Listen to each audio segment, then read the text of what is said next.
বাজান রে আমার দাদা আপনার দাদা আজাউর, আমার দাদি আপনার দাদির রেহেমের মধ্যে যখন আল্লাহ ঢুকায় দিলেন, আল্লাহ যখন প্রবেশ করাইলেন গো বাবা, 1 মাস 2 মাস 3 মাস 4 মাস 5 মাস 6 মাস 7 মাস হলে মহিলাদের হামল দেখা যায়, পেটটা একটু উঁচা উঁচা দেখা যায়, বমি বমি ভাব হয়। ইব্রাহিম নবীর মায়ের কোনোদিন একটু বমি ভাব হয় নাই, বরঞ্চ ইব্রাহিম পেটে যাওয়ার পরে বেশি করে আরো খাইছে। বাচ্চা পেটে গেলে মহিলারা খাওন দাওন কিন্তু বন্ধ হয়ে যায়, বমি আসে, ঠিক না বেটে? এর কোনো আলামত তো নাই, বরঞ্চ এটা পুরো উল্টাটা। আজও জানে না যে আমার বউ প্রেগনেন্ট। 10 মাস 10 দিন আজর এখনো পর্যন্ত নমরুদের বাসায় আমার মালিক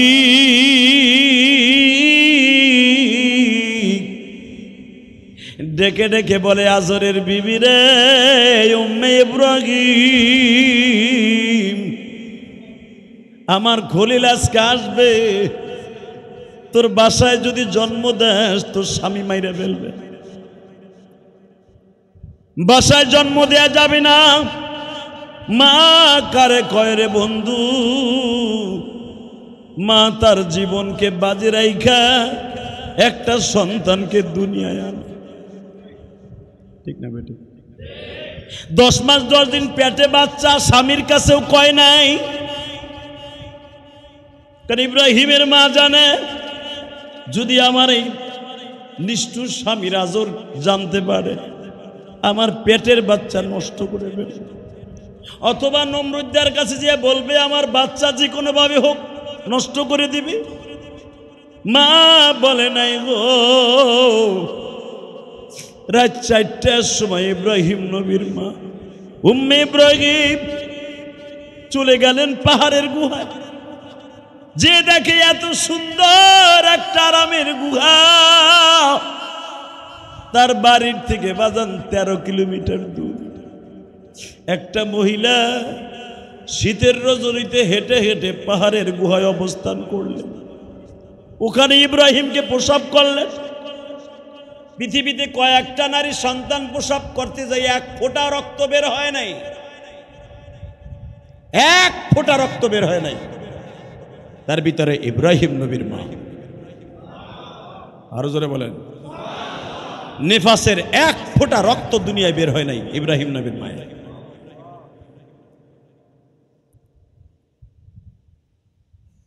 ইব্রাহিম আলাইহিস সালামকে আমার আব্বাজানকে প্রসব করলেন, বাচ্চা কোলে নিয়ে দেখি কিসের পূর্ণিমার চাঁদ, যেই ঘরের মধ্যে যেই গুহার মধ্যে ইব্রাহিমকে জন্ম দিয়েছে পুরো গুহাটা ইব্রাহিমের চেহারায় আলো হয়ে গেছে।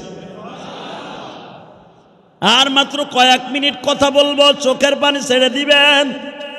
আজকে সেই জাতির পিতা ইব্রাহিমের কবরে বোম্বিং করস্টে নিয়ে নেতানিয়াহু, তুই জানোস না গো, আমার যে আব্বাজানকে পৃথিবীর সবচেয়ে বড় ডিক্টাচার স্বৈরাচার জালিমের সামনে আমার আল্লাহ চ্যালেঞ্জের মুখাপেক্ষী হয়েও পৃথিবীতে বাঁচায় রাখতে পারে, তুই নেতানিয়াহু কেন পৃথিবীর কোনো জালিম নাই আমার আব্বার কবরের সাথে বেয়াদবি করতে পারে?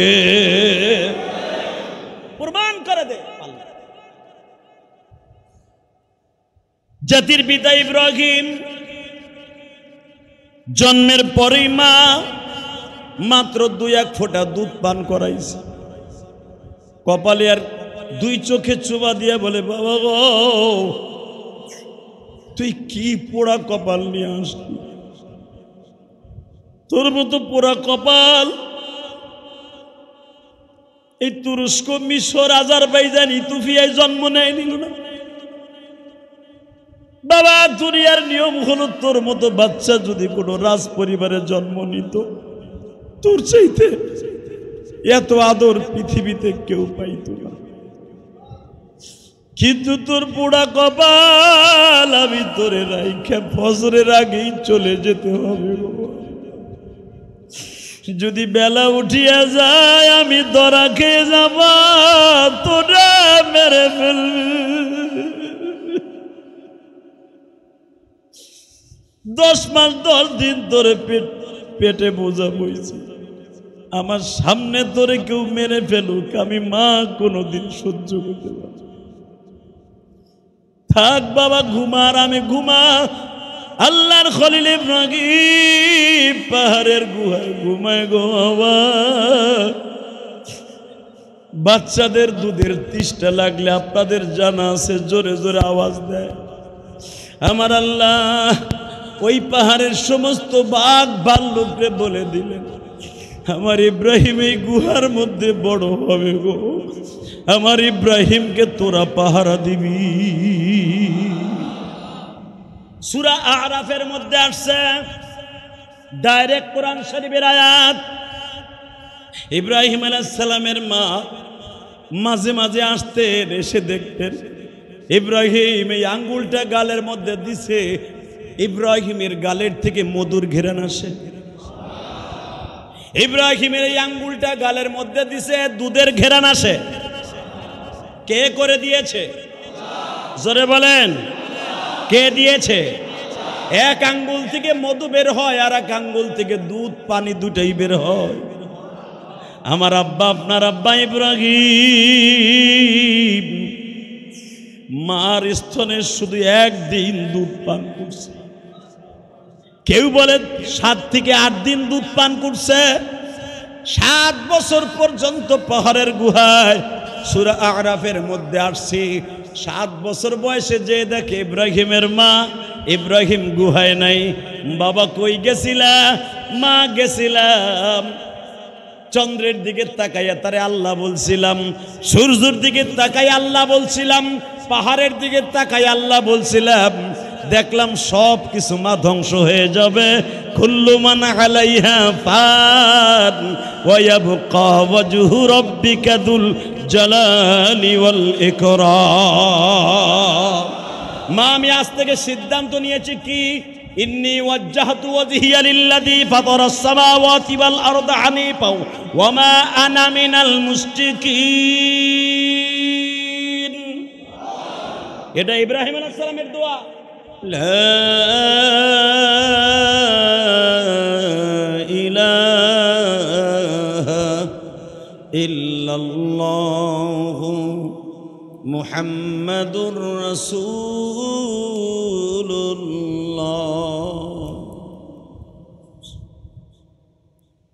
সমস্ত প্রশংসার মালিককে।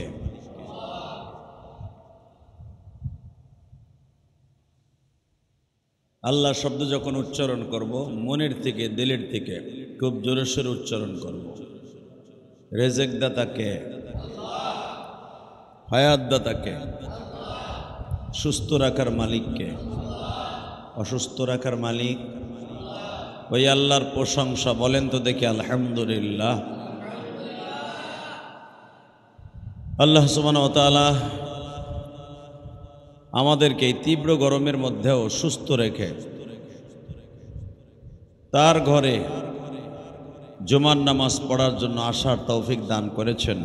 ওই মহান মুনিবের দপ্তরে শুকরিয়া জ্ঞাপন করছি। আর একবার কালেমাতে শুকুর, জোরে সরে বলে আলহামদুলিল্লাহ।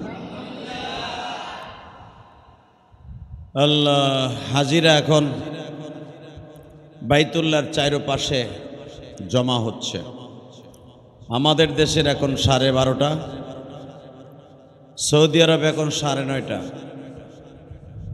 যারা সৌদি আরবে গিয়েছেন তারা জানেন, জুমার দিনে হাজিরা পাগলের মতো ছুটে যায় কাবা ঘরের আশেপাশে, পাগলের মতো ছুটে যায় বিশ্বনবী রওজার পাশে। আল্লাহ, আমরা গরিব মানুষ, হজে যেতে পারি নাই, কিন্তু আমরা আল্লাহর ঘর মসজিদ পর্যন্ত আসতে পারছি। কথা বাস্তব না? বিশ্বনবী মুহাম্মদ রাসূলুল্লাহ সাল্লাল্লাহু আলাইহি সাল্লাম বলেন, ধনীদের জন্য জুমার নামাজ কাবা ঘরের পাশে বসে পড়ে, হজ করতে যায় টাকা থাকলে। আর গরিব মানুষ যদি সুন্দর জামা পরিধান করে হজের নিয়াত করে তাদের মহল্লার মসজিদের সামনে যায়, মসজিদে যায় জুমার নামাজ পড়ার জন্য, আল্লাহ সুবহানাহু ওয়া তাআলা তার অ্যাকাউন্টে হজের সওয়াব দান করেন। তাহলে আমাদের চাইতে সৌভাগ্যবান আর কে আছে?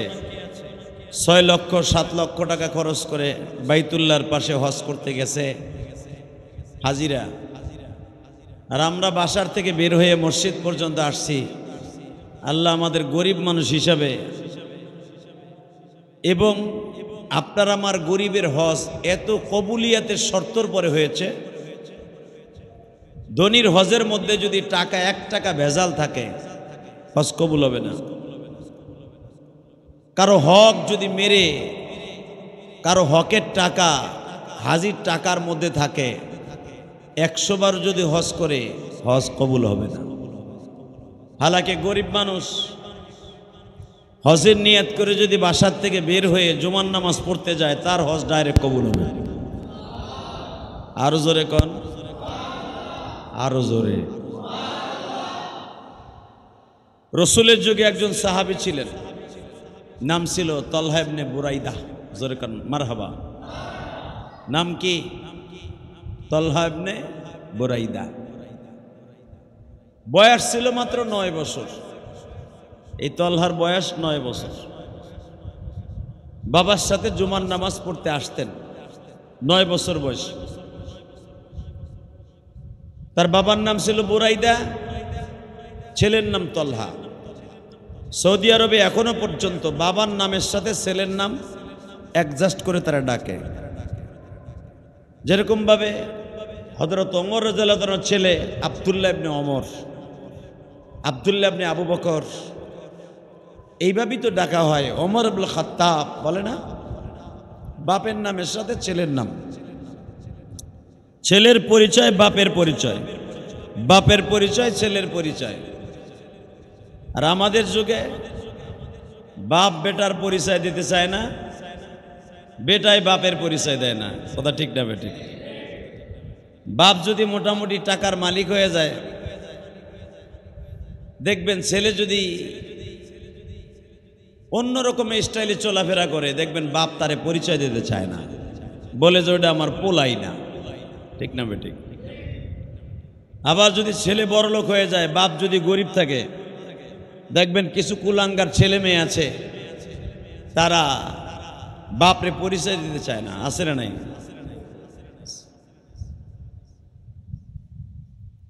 আর ওই জামানায় বাপকে প্রাধান্য দিতেন ছেলের দ্বারা। তো বিশ্বনবীর দপ্তরে তলহা ইবনে বুরাইদা 9 বছরের ছেলে প্রতি জুমা এবং 5 ওয়াক্ত নামাজ প্রায় 4 কিলোমিটার হেঁটে এরপরে আসতেন। সুবহানাল্লাহ জোরে কইলেন না? আমাকে ঘরের সাথে ঘর, তাই ছেলের সাথে নিয়ে আসতে সাহস পাই না, ডাকিও না। ঠিক না বেঠিক? 4 কিলোমিটার রাস্তা 9 বছরের বাচ্চাটাকে ডেকে নিয়ে আসতেন বাবা বুরাইদা। একদিন বুরাইদা ডেকে ডেকে বলে, তলহার বাবা, ইয়া রাসূলুল্লাহ, আমার কিছু আমল শিখিয়ে দেন। আমি অনেক দূরে থাকি, আমি প্রতি ওয়াক্তে আসতে সময় লেগে যায়। পরবিন সাহাবীরা আপনার সামনে বসে, আমি গরিব মানুষ পিছনে বহি। আমার কিছু টাটকা আমল শিখিয়ে দেন, যেগুলো বাড়িতে বইয়া যেন আমি করতে পারি।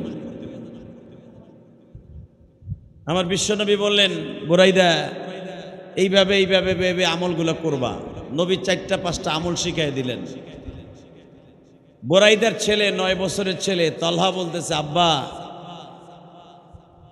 তুমি তো নবীর কাছ থেকে আমল শিখে রওনা দিলা, আমার একটু সুযোগ দাও, আমি নবীর কাছ থেকে কিছু আমল শিখে আসি। বুরাইদা বলতেছে ছোট্ট ছেলেকে, জুমার দিন এত বড় বড় সাহাবীরা নবীর চারিদিকে ভিড় করে আছে, আর তুই যে জিজ্ঞেস করবি? তালহা বলে, আমি দেখছি নবী বাচ্চাদেরকে অনেক ভালোবাসে। সুবহানাল্লাহ।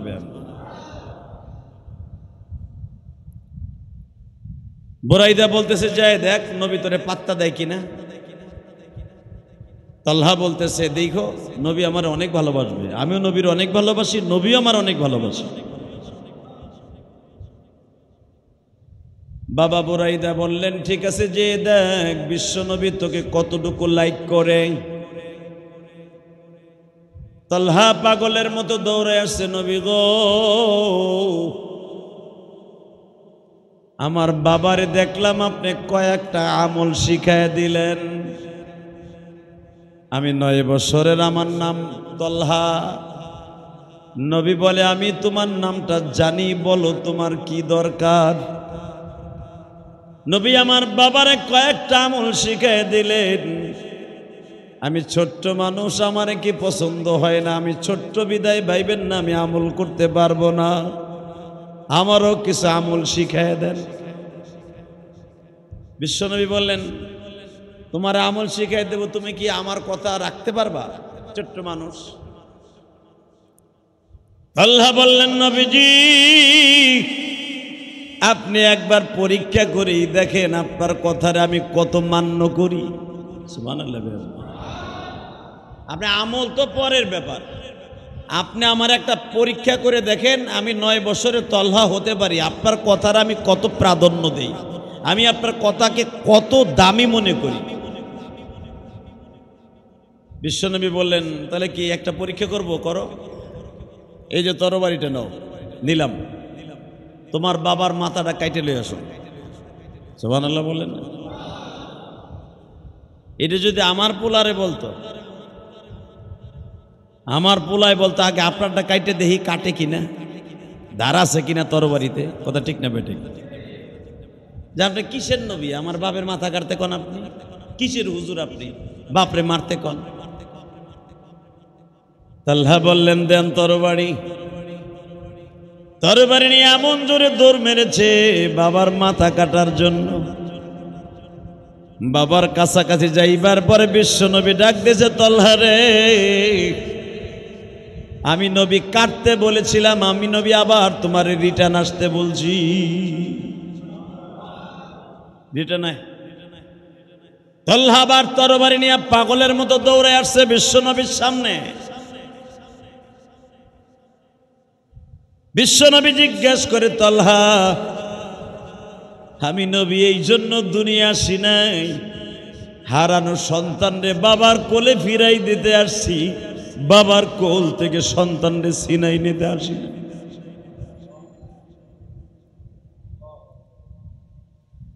তালহা বলে ইয়া রাসূলুল্লাহ যদি আপনি আমাকে নিষেধ না করতেন, ঠিকই যে আমি আপনার হুকুম পালন করার জন্য আমার বাবার কল্লাটা নামায় দিতাম। নবী আমার জিজ্ঞেস করলেন তুমি তো এতিম হয়ে যাইতা। নবী এতিম হলে কি হবে গো, আমি আমার বাবার মতো কলিজার নবীর অর্ডার তো পালন করব।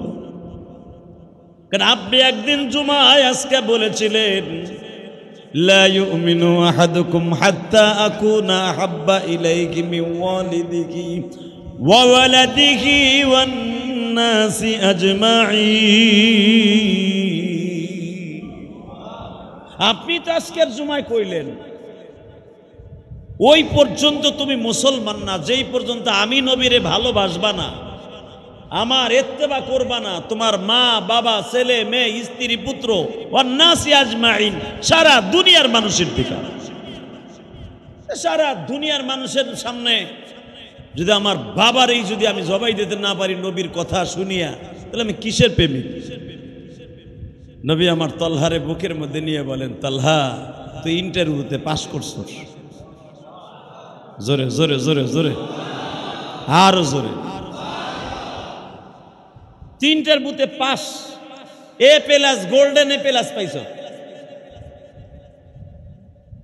তলহা বলে তাহলে আমার আমল শিখাই দেন। বিশ্বনবী বললেন তলহা আমল হলো প্রতিদিন বাবার সাথে 5 ওয়াক্ত নামাজে আসবা, বাবা মায়ের সাথে বেয়াদবি করবা না, মুরব্বীদেরকে দেখলে সালাম দিবা, এবং আমি নবীরে দেখলে পাগলের মতো জড়ায় ধরবা। সুবহানাল্লাহ বলেন না? তলহা বললেন যদি আমি ছোট্ট মানুষ আপনার বড় বড় এমপি মন্ত্রীর সামনে জড়ায় ধরি আপনার মাইন্ডে লাগবে না? নবী আমার বললেন তুমি যদি আমাকে জড়িয়ে ধরো আমার মাইন্ড লাগবে না, আমি সেই বাদশা না। জোরে কোন মানহা। তলহা চলে গেলেন। এই যে নবীর যে ভালোবাসা তলহা পাইছেন, এই তলহাই ভালোবাসা আটকায় রাখতে পারে নাই। ছোট্ট মানুষ তো অনেক ভালোবাসার পরিমাণটা একটু বেশি হয়ে গেছে। তলহার ভিতরের থেকে স্ট্রোক এসে পড়ছে, স্ট্রোক করছে, অসুস্থ হয়ে গেছে রাত্রি। বুখারীতে আসছে, আজকে দেখলাম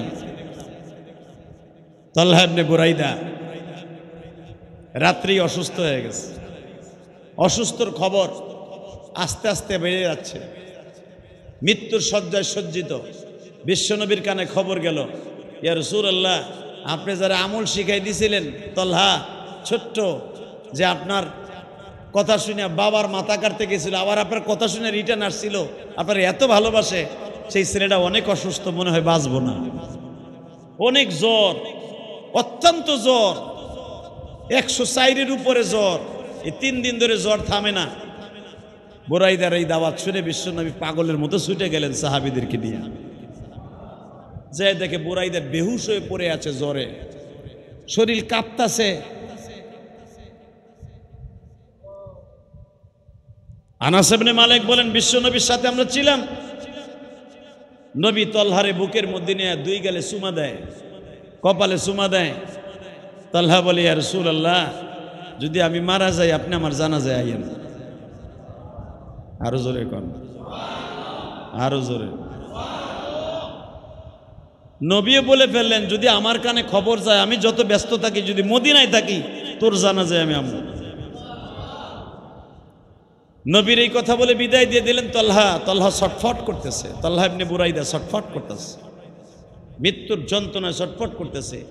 নবীর ভালোবাসা পেয়ে আর সহ্য করতে পারতেছে না, আরো বেশি যন্ত্রণা বেড়ে গেছে, ভালোবাসার প্রেম। ইন দি মিন টাইমে তলহা ইবনে বুরাইদা রাত যখন গভীর হয়ে গেছে, বাবারে ডেকে ডেকে বলে, বাবা, আমি মনে হয় এখন মাওলার দপ্তরে হাজিরা দেব,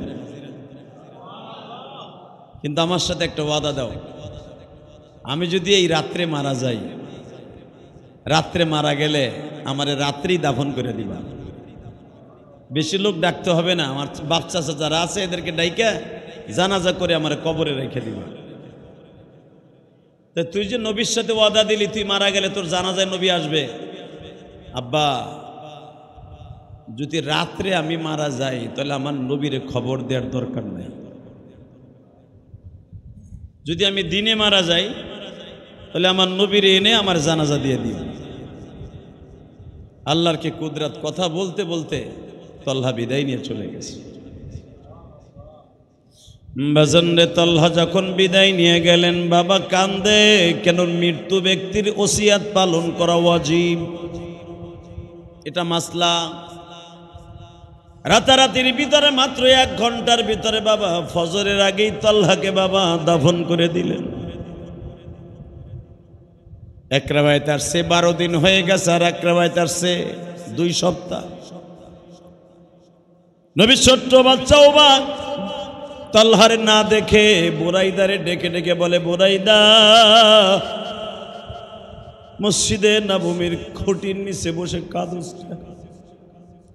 মনে রাখতে হবে বাজান, ভালো করে মনে রাখবেন, দুনিয়ার সবচাইতে বড় করুণ ইতিহাস বাবার সামনে সন্তানের লাশ।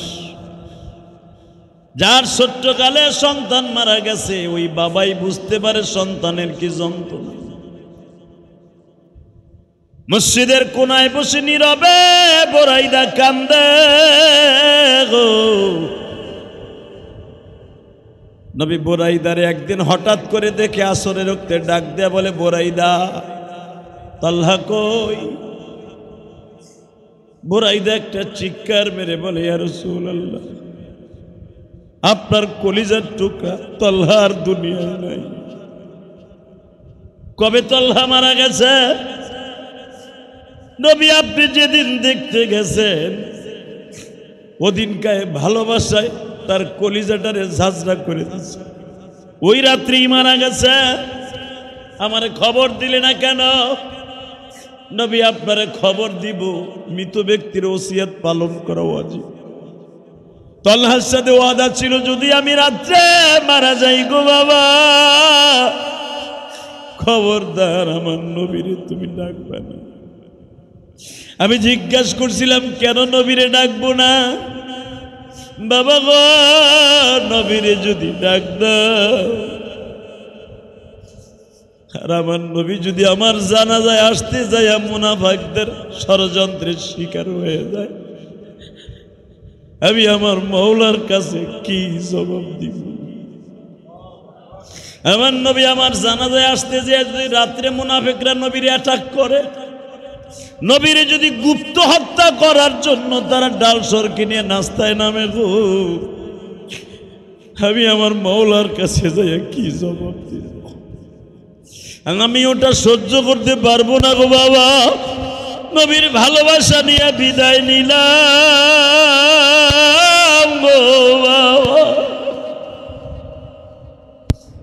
বুরাইদা কান্দে আর বলে, নবীজি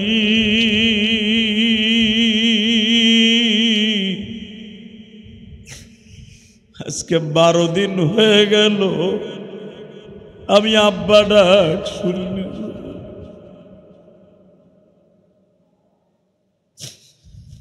আমার নবী বলে, বুরাইদা রে আমার নিয়ে চল, আমার তলহারে কই দাফন করছো?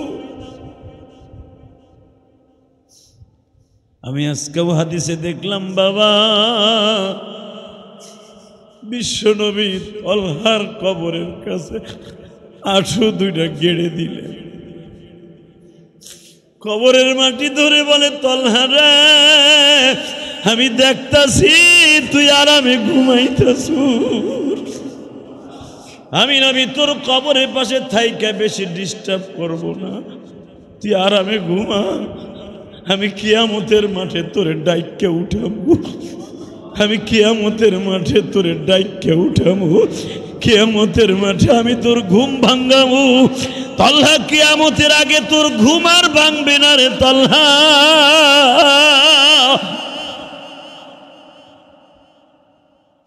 ও আমার যুবক ভাইরা, আমি তোমাদের 2টা পাও ধরে বলে দিয়ে যাই গো, আজকে নবীদের কবর গুলা বেজরমা ইসরায়েলরা উড়ায় দেয়। আজকে নবীদের কবরে আক্রমণ করে ইসরায়েলি হানাদার বাহিনী। জাতির পিতা ইব্রাহিমের কবরে তারা বম্বিং করতে চায়। দেখো মালিকের খেলা কারে কয় গো। তোমরা হয়তো নবীদের প্রেম বুঝলা না, আমার মালিক নবীদের প্রেম বুঝে ফেলেছে। ইসরায়েলকে আল্লাহ এমন গজব দিয়ে এখন সোজা করতেছে, কথা বলেন না কেন? এমন গজব আল্লাহ ইসরায়েল আরম্ভ করেছে, সারা দুনিয়ার বেঈমানদের কাছে সাহায্য চাইতেছে। আমেরিকা ব্রিটেন জেট বিমান পাঠাইছে পানি দিয়া নিষ্কাশন করার জন্য। এত পানি মারে, পানি যত মারে আগুনের ভুলকি আরো তত মারে। পানি মারার কারণে আগুন যখন বেড়ে গেছে, নেতানিয়াহু বেজরমা এখন পানিও মারে না। দেখে পানি মারলে আরো পানি আগুন বাড়ে। দুনিয়ার নিয়ম হলো আগুন লাগলে পানি দিয়া বন্ধ করে, ঠিক না বেঠিক?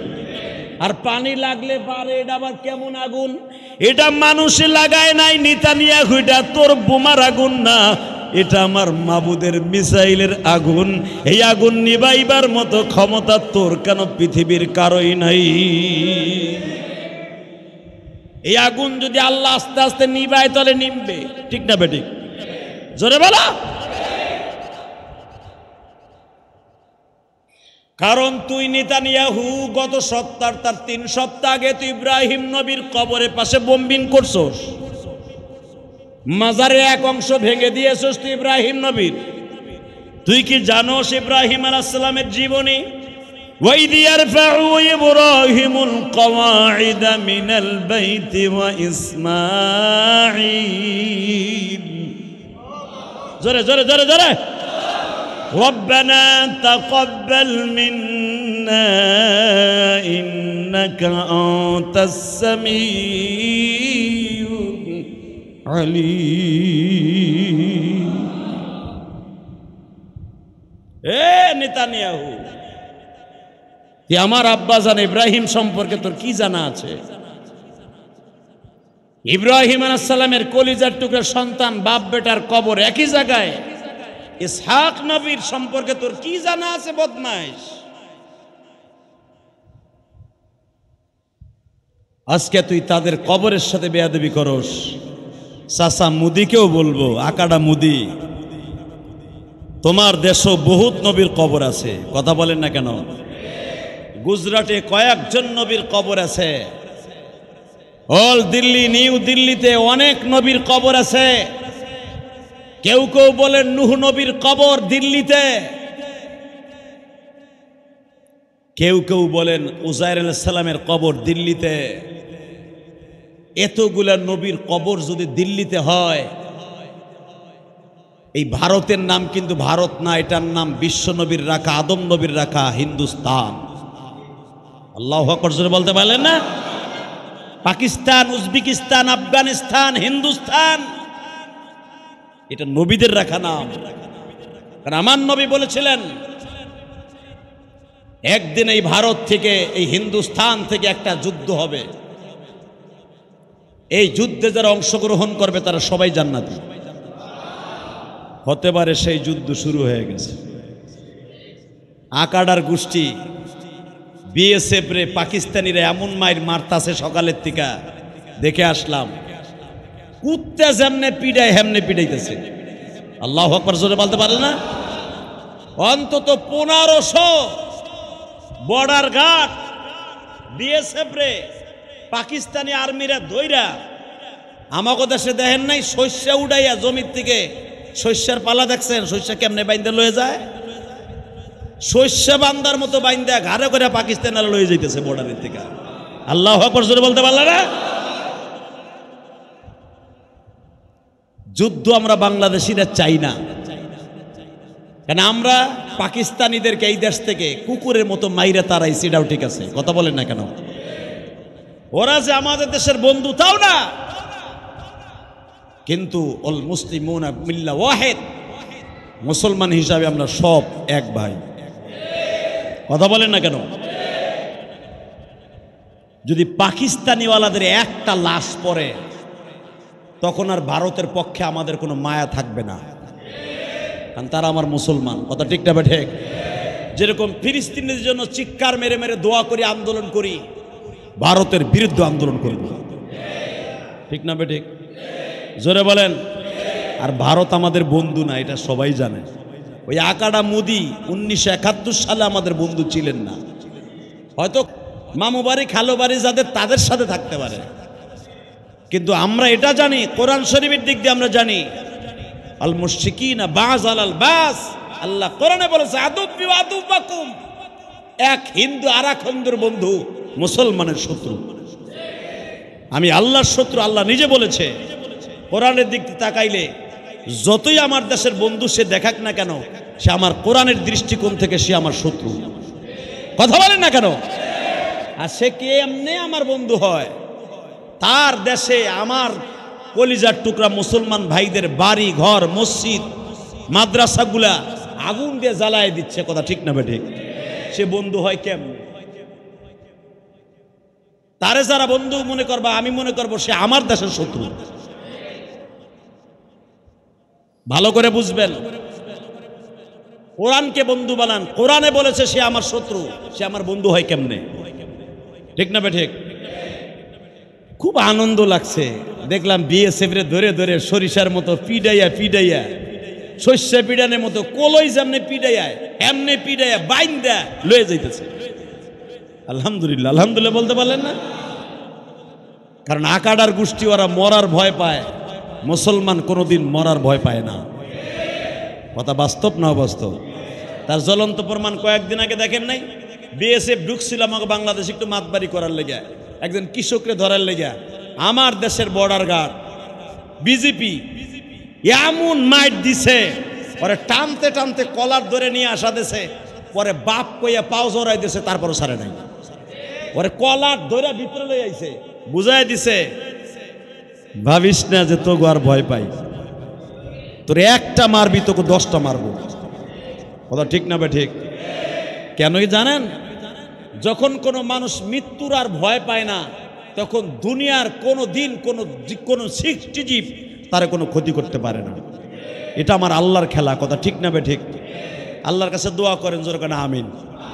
আল্লাহ যুদ্ধকে আপনি বন্ধ করে দেন, আমরা যুদ্ধ চাই না। এতে পাকিস্তান বোমা মিসাইল মারতেছে, আমার মুসলমান ভাই মারতেছে না? কাশ্মীরে মুসলমান মরতেছে না? মুসলমানরা মরতেছে। আমরা শান্তি কামী, আমরা বাংলাদেশের মুসলমান শান্তিকামী, আমরা অসাম্প্রদায়িক নয়। তা না হলে আমরা যদি দাঙ্গাবাজ হতাম, গুজরাটের মুসলমান, আসামের মুসলমান, পশ্চিমবঙ্গের মুসলমানকে যেইভাবে আকাডা মুদির বাহিনী মারতাছে, আমরা যদি সেই দাঙ্গা বাহিনী হইতাম, বাংলাদেশ থেকে সব হিন্দুগুলার পিড়াইয়া এই দেশ থেকে তাড়াই দিতাম। বরঞ্চ আমরা হিন্দুদের মন্দির পাহারা দিচ্ছি। কথা বলেন না কেন? হ্যাঁ, যদি আমার দেশের আর একটা কলিজার মুসলমানের গায়ে হাত দাও, গুজরাটের আর একটা মুসলমানের গায়ে হাত দাও, আর যদি ওদেরকে বাংলাদেশে একটা পাঠায় দিবা, তোকে 100 পাঠায় দেব। কথা বলেন না কেন? তোরে একটা পাঠাবি বাংলাদেশে, তোকে এই দেশ থেকে আকাডার গোষ্ঠী মাইরে 100 পাঠাবো। সময় মতো দেখা যাবে। কথা ঠিক না ঠিক? 71 সালে পাঠাই নাই, পাঠাইছি। ওকে আমরা পাঠাই নাই, ওরা ডরে পাঠাই গেছে গা।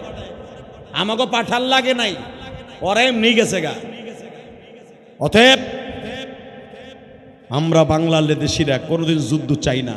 দোয়া করি আল্লাহ জুমার দিন তুমি যুদ্ধকে বন্ধ করে দাও, দুই দেশকে আল্লাহ সামঞ্জস্য করে দাও।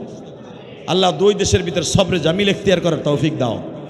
আল্লাহ মারামারি হানাহানি, হয়তো মুদির আক্রোশ, মুদি থাকবো সেই তার সেই রেস্ট হাউসে থাকবে, তার বাসভবনে থাকবে, ওরা তো সহজে মারা যাবে না। মরবে আপামান জনসাধারণ, সাধারণের ভিতরে আমার মুসলমান ভাই থাকবে, হিন্দু থাক, বৌদ্ধ থাক, খ্রিস্টান থাক। আমরা মানব সম্প্রদায়কে মরে যাক, এটা আমরা মুসলমানরা চাই না। আল্লাহ আমাদের হেফাজত করুক, জোরকান আমিন। মেরে ভাই ও দোস্ত বুজুর্গ, ভালো করে বুঝবেন, বাংলাদেশি মানুষের মতো দয়ালু মানুষ পৃথিবীতে আর কোনো দেশ পাবেন না। আমি চ্যালেঞ্জ করে বললাম, পৃথিবীর যতগুলা দেশ আমার এই নজরে আসছে, যতগুলা দেশ আমি সফর করেছি, আল্লাহ তো বহুত দেশে আমাকে নিছে। এই যে কোরবানির পরে আরো কয়েকটা দেশ সফর করবো, আলহামদুলিল্লাহ বলে ভিসা অলরেডি পেয়ে গেছে। এই মুসলমানের পোলা ভালো করে বুঝেন, যতগুলা দেশে গেছি, মুসলমান দেশ, মুসলমানের সামনে দাপায়া মরে যায়, হাত দিয়েও ধরে না। যদি আমার হাতের ছাপ লাগে, পুলিশের কাছে আমার জবাব দিতে হবে। আর আমার দেশ, একটা অটো রিক্সা যদি অ্যাক্সিডেন্ট করে, মোটরসাইকেলে অ্যাক্সিডেন্ট করে, কার ছেলে, কার মেয়ে, কার বউ, এটা দেখার বিষয় নয়। তারে মা মনে করে, বোন মনে করে, আপন বোন মনে করে, বাবার মতো সন্তানকে কোলে করে নিয়ে হসপিটালে যান। ঠিক না বেটি? এটা আমার দেশ। আমার দেশের মতো শান্তিপ্রিয়, আমার দেশের মতো সোনার বাংলা পৃথিবীর কোনো দেশে নাই। এটা আমার সোনার বাংলা। নেতানিয়াহুকে বলবো, আমি জানি আমার কথা আপনার পর্যন্ত যাবে না, আপনি আমার ভাষা বুঝবেন না, কিন্তু ইউটিউবওয়ালারা এখন আলহামদুলিল্লাহ ভালো একটা সিস্টেম করছে। প্রত্যেকটা ওয়াজ আর প্রত্যেকটা লেকচার এরা ইংলিশে ডাবিং হয়।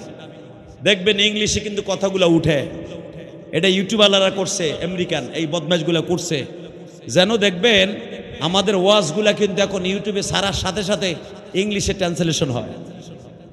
ভালো করে বুঝবেন, ওরা ওইগুলো বোঝার জন্য এই কাম করছে। আর এইটা করে গেছে জো বাইডেন, এটা করে গেছে জো বাইডেন, যে এরা আমাকে বিরুদ্ধে কি কয় আমাকে শোনার দরকার আছে। ওরা ভাষা না বুঝুক, ইংলিশে কি কয় এটা বুঝে। বোঝেন না আমার কথা? তা আমি জানি নেতানিয়াহু পর্যন্ত যদি আমার কথাটা পৌঁছায়, আমি তাকে বলবো এখনো পর্যন্ত সময় আছে। ইব্রাহিম আলাইহিস সালাম, আমার আব্বা জান ইব্রাহিম আলাইহিস সালামের কাছে ক্ষমা চান। কথা ঠিক না ঠিক? আপনি তার মাজারে বোম মেরেছেন, আপনি জানেন না আমার আব্বা ইব্রাহিম আলাইহিস সালামের আগুনেও পোড়াইতে পারে না। কথা ঠিক না ঠিক? কোরবানির সামনে শুরু করা যাক আমার আব্বা জানের স্টাইল কারে বলে।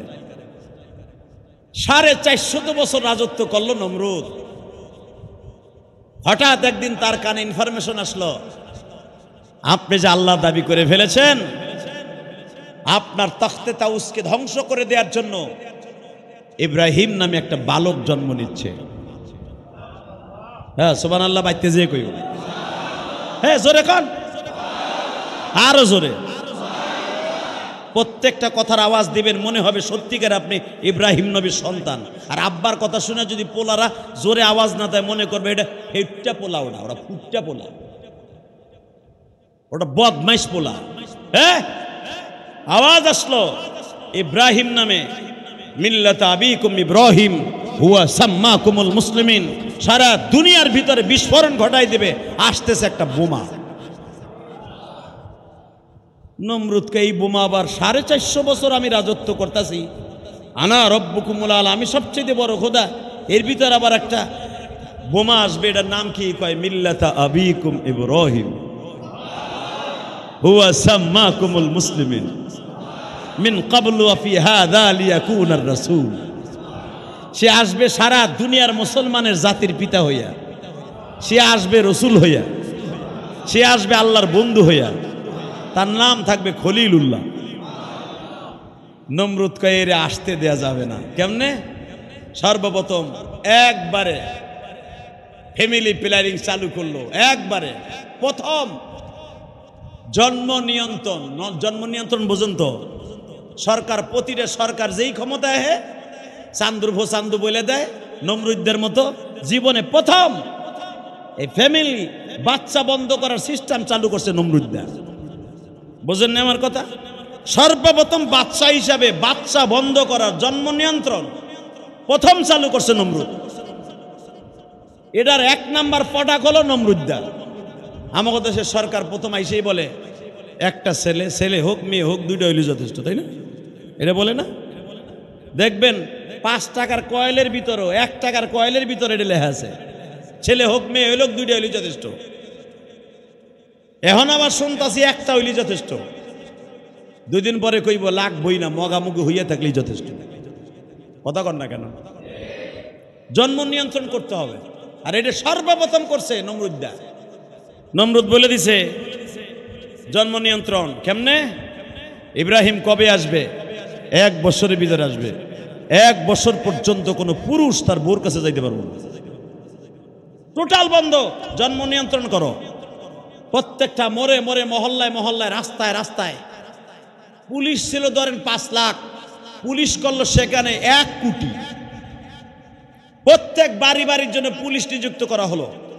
নমরুদের প্রশাসনিক সমস্ত দপ্তরগুলা সব খালি করে ফেললো বাড়ি পাহারা দেওয়ার জন্য। আল্লাহ যদি কাউরি আনে, পৃথিবীর কোনো জন্ম নিয়ন্ত্রণ পারবে না। ঠিক না বেঠিক? আরো জোরে। যেই ডিমে যেই রিপুতে যেই কণিকায় আপনার বাচ্চা জন্ম নিবে, পৃথিবীর এমন কোনো শক্তি নাই তাকে ফিরাইতে পারে। সে যেভাবেই হোক মায়ের রেহেমে চলেই যাবে, সেটা বৈধ হোক আর অবৈধ হোক। কথা বলে না কেন? আজকে বেশ্যা নামে কিছু পতিতারা সরকার ইনুসরে চ্যালেঞ্জ করে, নারী সংস্কার নামে রাস্তায় নামছে পতিতাগুলা। জানি না এগো জন্ম কোথায়। কথা ঠিক না বে ঠিক? এরে মা বাবা জন্ম কিভাবে দিছে তাও জানি না। পুলিশকে ধরে ধাক্কা মারে, পুলিশকে ধরে আর্মিরে ধরে বকা দেয়। যারা প্রশাসনিক রে না মেনে পুলিশকে ধাক্কা দেয়, বকা দেয়, মা তুইলা। যে একটা প্রশাসনিক পুলিশকে কুকুরের বাচ্চা বলে গালি দিতে পারে শাহবাগে বসে, তাহলে বোঝা গেল ওর জন্ম কুত্তাই দিছে। এই বেশ্যাগুলাকে এখনো পর্যন্ত ডাক্তার ইউনূসকে বলবে এখনো নিয়ন্ত্রণ করেন। শুনছেন কি কয়? রাস্তায় নামে কি কয় শুনছেন? পতিতাগুলা বেশ্যাভিত্তিক যেই ব্যবসা আছে, এটাকে তাদের বলে মজুরি হিসাবে আক্কা দিতে হবে। হ্যাঁ, নাউজুবিল্লাহ, বোর কোলের মধ্যে যে কইও। এই কথার দ্বারা আমার মাদের ইজ্জতকে তারা উঠায় নাই, আমার মাদের ইজ্জতকে রাস্তায় নামায় দিছে। আর গতকালকে এক পতিতা সাক্ষাৎকারে সে সাংবাদিকের সামনে বলে, সাহস কত বড়, শাহজালাল ইয়ামানির দেশে, শাহ মাকদুমের দেশে, সরমনে আল্লাহর কুতুবের দেশে, তাবলিগওয়ালাদের দেশে, এই দেশে যে দল করুক না কেন, আওয়ামী লীগ করুক, বিএনপি করুক, জামাত ইসলাম করুক, ইসলামী আন্দোলন যাই করুক, কোনো একটা নারী বিপদায় রাস্তা দিয়ে চলবে এটা কোনো পুরুষ চায় না। ও বলতেছে, শোনেন নাই আপনারা? ও বলে যদি বিশ্বাভিত্তিক এই ব্যবসা পতিতাখানা না থাকতো, এই দেশের পুরুষগুলা ঠিক থাকতো না। শুনছেন? আমরা বলে গোল্লায় যাইতাম গাই বেশারা না থাকলে। মায়ের তো এখনো খাস নাই মুসলমানের হাতের, বিশেষ করে মোল্লা গোয়াতের মায়ের খাস নাই। এমন মায়ের শুরু হইব হেফাজতের মায়ের, হেফাজতের বিরুদ্ধে তোরা মিছিল দেশ পতিতা গুলা, উন্না নাই কাপুন নাই, হেফাজতের বিরুদ্ধে কথা কস। তোর মা শেখ হাসিনা হেফাজতের দোমাইতে যে সে এখন বিদায় নিতে হয়েছে। কথা বলেন না কেন? হেফাজত ইসলাম এটা অরাজনৈতিক সংগঠন, এটা কোরআনের পক্ষে, ইসলামের পক্ষে কিয়ামত পর্যন্ত আছে থাকবে। এটার বিরুদ্ধে যারাই দমাইতে যাবে, এটার বিরুদ্ধে যারাই কথা বলবে, ওই ধ্বংস হয়ে যাবে। আমি এই মসজিদে বসে বললাম, আমি একদিন থাকবো না, আপনিও একদিন থাকবেন না। হেফাজত ইসলাম অরাজনৈতিক সংগঠন, এদের নীতিমালাগুলো আপনি পড়বেন। যদি এদের ক্ষমতা সংসদে যাওয়ার থাকে, এদের যদি নীতি থাকে যে আমরা সরকারকে হটাবো, এই নিয়ত তাদের নাই। তাদের নিয়ত শুধু একটাই, কোরআন হাদিসের পক্ষে জীবন দিতে হয় জীবন দিতে হবো, বিশ্বনবীর ইজ্জতকে এই জমিনে টিকিয়ে রাখবে।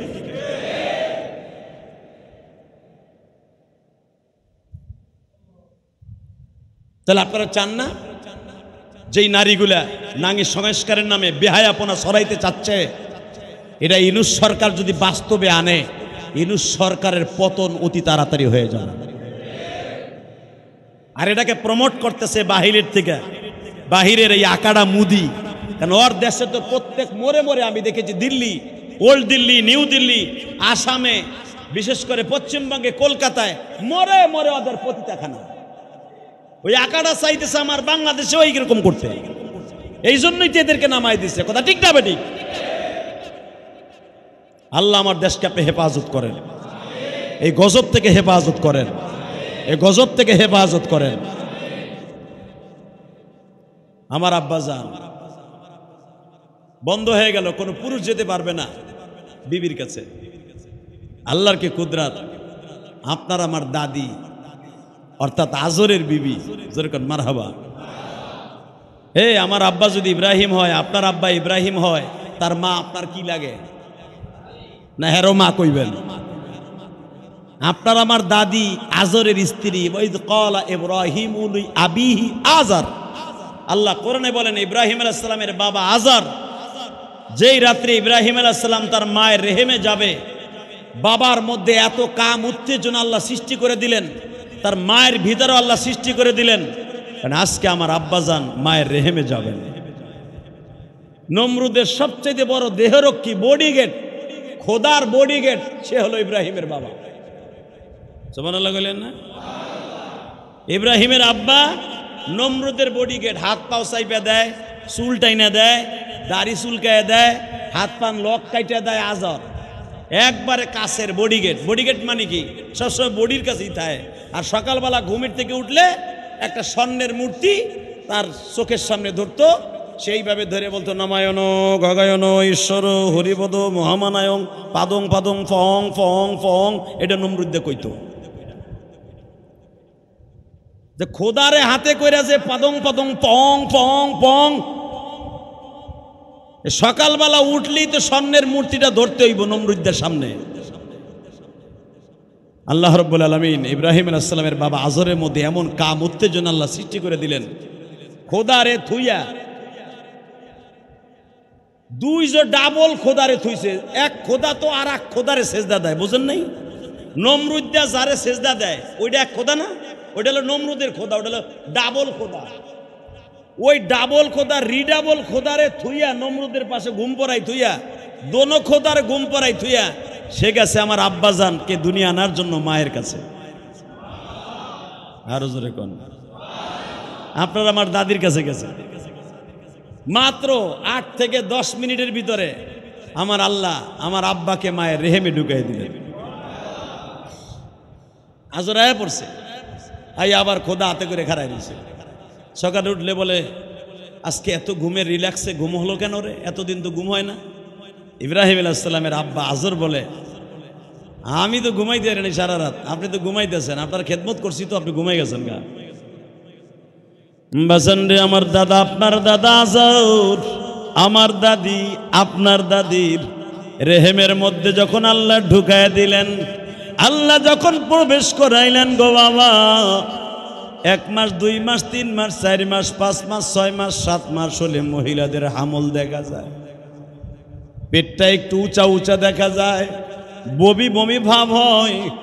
ইব্রাহিম নবীর মায়ের কোনোদিন একটু বমি ভাব হয় নাই,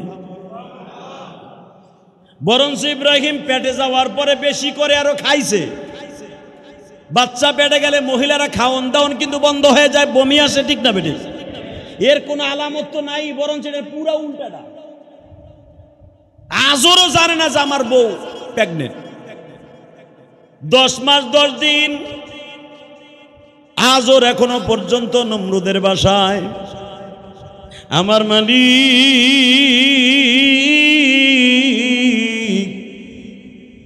ডেকে ডেকে বলে, আজরের বিবি রে, উম্মে ইব্রাহিম, আমার খলিল আজকে আসবে, তোর বাসায় যদি জন্ম দেস তোর স্বামী মাইরে ফেলবে, বাসায় জন্ম দেয়া যাবে না। মা কারে কয় রে বন্ধু, মা তার জীবনকে বাজি রাইখা একটা সন্তানকে দুনিয়ায় আনে, ঠিক না বেটি? 10 মাস 10 দিন পেটে বাচ্চা, স্বামীর কাছেও কয় নাই, কারণ ইব্রাহিমের মা জানে যদি আমার এই নিষ্ঠুর স্বামীর আজর জানতে পারে আমার পেটের বাচ্চা নষ্ট করে ফেলবে, অথবা নমরুদের কাছে যে বলবে আমার বাচ্চা যে কোনো ভাবে হোক নষ্ট করে দিবে। মা বলে নাই গো,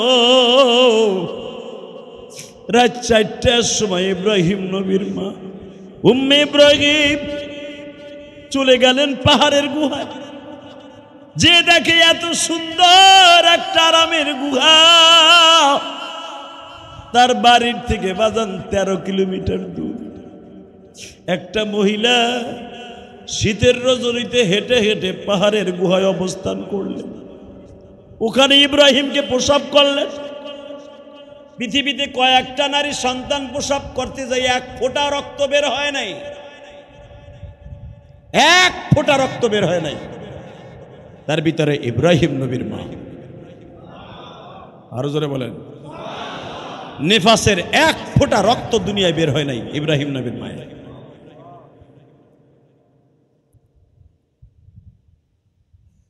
ইব্রাহিম আলাইহিস সালামকে আমার আব্বাজানকে প্রসব করলেন,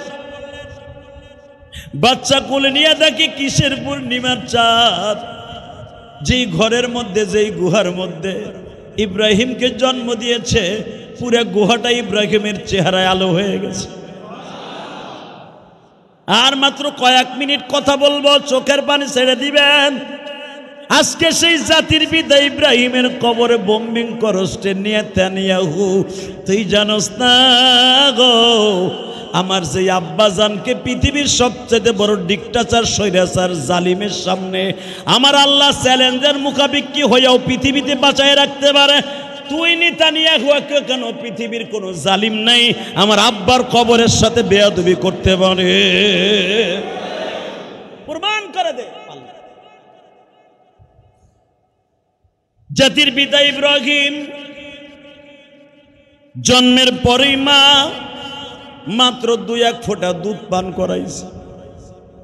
কপালে আর 2 চোখে চোবা দিয়ে বলে, বাবা গো তুই কি পোড়া কপাল নিয়ে আসলি, তোর মতো পোড়া কপাল এই তুরস্ক, মিশর, আজারবাইজান, ইথিওপিয়ায় জন্ম নেয়নি না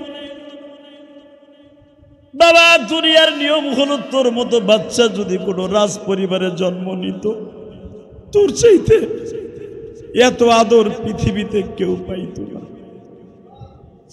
কিন্তু তোর পোড়া কপাল আমি তোরে রাইখা ফজরের আগেই চলে যেতে হবে। যদি বেলা উঠিয়া যায় আমি ধরা খেয়ে যাব, তোরা মেরে ফেলবি। 10 মাস 10 দিন তোরে পেটে বোঝা বইছে, আমার সামনে তোরে কেউ মেরে ফেলুক আমি মা কোনোদিন সহ্য করতে পারব। থাক বাবা ঘুমার আমি ঘুমা। আল্লাহর খলিল ইব্রাহিম পাহাড়ের গুহায় ঘুমায় গো বাবা। বাচ্চাদের দুধের তৃষ্ণা লাগলে আপনাদের জানা আছে, জোরে জোরে আওয়াজ দেয়। আমার আল্লাহ ওই পাহাড়ের সমস্ত বাঘ ভাল্লুকরে বলে দিলেন, আমার ইব্রাহিম এই গুহার মধ্যে বড় হবে গো, আমার ইব্রাহিমকে তোরা পাহারা দিবি। সূরা আরাফের মধ্যে আসছে, ডাইরেক্ট কোরআন শরীফের আয়াত। ইব্রাহিম আলাইহিস সালামের মা মাঝে মাঝে আসতেন, এসে দেখতেন ইব্রাহিম এই আঙ্গুলটা গালের মধ্যে দিছে, ইব্রাহিমের গালের থেকে মধুর ঘেরান আসে। ইব্রাহিমের এই আঙ্গুলটা গালের মধ্যে দিছে, দুধের ঘেরান আসে। কে করে দিয়েছে? জোরে বলেন, কে দিয়েছে? এক আঙ্গুল থেকে মধু বের হয়, আর এক আঙ্গুল থেকে দুধ পানি দুটাই বের হয়। আমার আব্বা, আপনার আব্বা ইব্রাহিম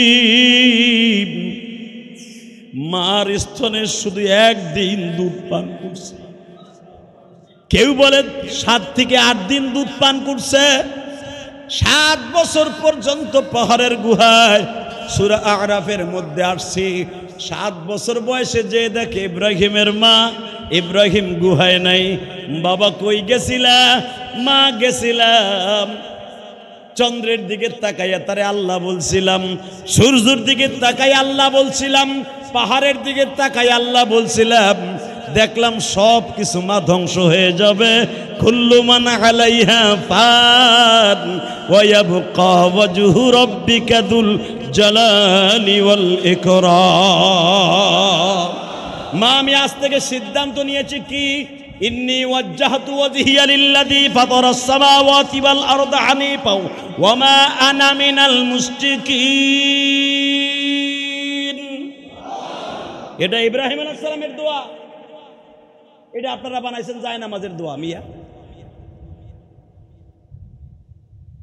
মা তোমার জিজ্ঞেস করি আল্লাহকে, কয় আমার জিজ্ঞা তোমার আল্লাহকে। হ্যাঁ মা তোমার আল্লাহকে। কয় তোর বাপ আজর। নজুবিল্লাহ জোরে কর। মা আমার আব্বার আল্লাহকে। কয় নমরুদ।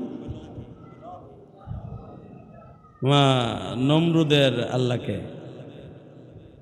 এইবার মা মুখ চাইপে ধরছে, তুই এই কথা কইস না বাবা, এই কথা কইস না। হের আবার আল্লাহকে, সে নিজেই খোদা। ইব্রাহিম আলাইহিস সালাম বলেন, মা আলিহাতানা, দুনিয়ার কোন মানুষ আল্লাহ হতে পারে না, আল্লাহকে। ইব্রাহিম আলাইহিস সালাম বললেন, মা তার সাথে আমার একদিন সাক্ষাৎ হবে, আমি বাসায়ও যাব, নমরুদের সাথে আমার মোকাবেলা হবে, নমরুদকে বুঝাই দিব কুল হুয়াল্লাহু আহাদ আল্লাহুস সামাদ লাম ইয়ালিদ ওয়া লাম ইউলাদ ওয়া লাম ইয়াকুল লাহু কুফুয়ান আহাদ। মেরে ভাই দোস্ত বুজুর্গ, আমার আব্বা আপনার আব্বা এখনো জনমানবে আসে নাই। পাহাড়ের গুহায় বইয়েই জালিমের বিরুদ্ধে হকের পথে আল্লাহর দ্বীনের রাস্তায় জিহাদ ঘোষণা করেছে 7 বছর বয়স থেকে।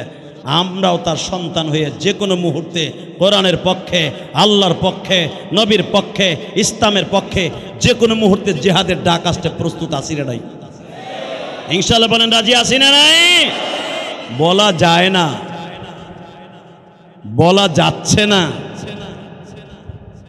যেই যুদ্ধের কথা আমার বিশ্বনবী বিশ্বযুদ্ধের কথা বলে গিয়েছিলেন, যেই যুদ্ধটা হিন্দুস্তান থেকে শুরু হবে, ভারত থেকে শুরু হবে, জানি না ওই যুদ্ধটা লেগে গেছে কিনা।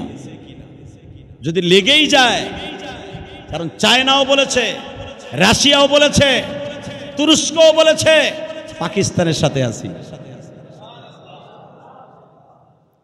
আমেরিকার ডোনাল্ড ট্রাম্প, ওই ভদ্রলোকও বলেছে ভারত ঠিক করে নাই। তাহলে বোঝা যাচ্ছে মুসলমানের বিজয় হবে ইনশাল্লাহ বলেন। আর আলামতেও বোঝা যাচ্ছে বিশ্বনবীর সেই ভবিষ্যৎবাণীর যুদ্ধের দামামা মনে হয় বেজে গেছে। যে কোনো মুহূর্তে প্রস্তুত থাকতে হবে, মরণ তো হয়েই যাবে, কথা ঠিক না বেঠিক? বাইসে থাকতে পারবেন? কুত্তার মতো আর বিড়ালের মতো 100 বছর না বাইসে একদিন বাঁচবো কোরআনের পক্ষে। যদি ওই দামামা এটা বেজেই যায়, রাজি আসি তো ইনশাল্লাহ? রেডি আছেন তো ইনশাল্লাহ? রেডি আছেন তো? আল্লাহ কবুল করেন। আমরা চাই বন্ধ হয়ে যাক। যদি আমার রসুলের ভবিষ্যৎবাণী এটার মধ্যেই থেকে থাকে, তাহলে এটার মধ্যে আমাকে বিশ্বনবী ডাকতেছে, আমিও শরীক হব ইনশাল্লাহ। কে? আমি মানে আপনিও। কে? না বউ কোলে করে হইয়া থাকবেন যে এখন হুজুরের নামুক আমরা থাই, তাহলে বোঝা যাবে এই যুদ্ধে বিশ্বনবীর সাথে আপনার গাদ্দারি হবে। রেডি থাকতে হবে ইনশাল্লাহ বলেন। আমরা যুদ্ধ চাই না, আমরা শান্তি চাই ইনশাল্লাহ বলেন। আর যদি আমার নবী সেই যুদ্ধের দামামা বেজে যেই থাকে, এই যুদ্ধে আপনার আমার যাওয়া ফরজ হয়ে যাবে। কবুল করুন। আসেন তওবা করে আস্তাগফিরুল্লাহ রব্বি মিন কুল্লি জামবে ওয়া আতুবু ইলাইহি লা হাওলা ওয়ালা কুওয়াতা ইল্লা বিল্লাহিল আলিয়্যিল আযীম। অনেকে দোয়া চেয়েছেন, দোয়া চাই, দোয়া করি। আজকে মাসের কয় দিন? হ্যাঁ, বেতন আদি পাইছেন না? দেখি কেডা কেডা বেতন পাইছেন আল্লাহর এই ঘরের জন্য। 1500 টাকা কে দিবেন? হাত উঠান তো, নগদ 1500 আল্লাহর ঘরে কে দিবেন? দেন দেন তাড়াতাড়ি। এই যে একজন অতিথি আসছে, দেখেন সেই বসিলা থেকে, হেও 500 দেন। এ ওটা খারাপ, ও যে দরজার কাছে আরো যায়। কিরে যুবক, যুদ্ধে যাবি না? আগে টাকা দিয়ে যুদ্ধ কর না, দেখি আল্লাহর ঘরের সাথে যুদ্ধ হোক, আগে মনের নফসের সাথে যুদ্ধ হোক। 500 টাকা কে দিবে দেখি আল্লাহর ঘরে? কারেন্ট বিল দিতে হবে, অনেক টাকা কারেন্ট বিল। আর কে দেবে 500 টাকা? মায়ের জন্য, বাবার জন্য কে দেবে 500 টাকা? দেন দেন, মসজিদের খরচ আলহামদুলিল্লাহ দেন। আর কে দিবেন 500 টাকা? ওই যে তাড়াতাড়ি যাও, তাড়াতাড়ি যাও। আর কে দেবে 500 টাকা? টাকা পয়সা সবই থাকবো, সব থাকবো, আপনি থাকবেন না। আপনি ভাইবেন না আপনি থাকবেন, আপনি থাকবেন না, টাকা পয়সা থাকবো। যদি কারণ টাকা পয়সা কেমনে থাকবো? আপনি যে দান করতেছেন না, এটা কিয়ামত পর্যন্ত থাকবো আলহামদুলিল্লাহ বলেন। আর মইরা যাবেন ব্যাংকেও থাকবো, বাড়ি গাড়ি করছেন ওটাও থাকবো, আপনি থাকবেন না। অতএব দেন, আল্লাহ কবুল করুক, জোর কানা আমিন। আচ্ছা 500 পারবেন না, সময় 1 মিনিট। মায়ের জন্য, বাবার জন্য, নিজের ব্যবসার জন্য 100 টাকা কে দিবেন দেখি? হাত উঠান তো। 100 পকেটে হাত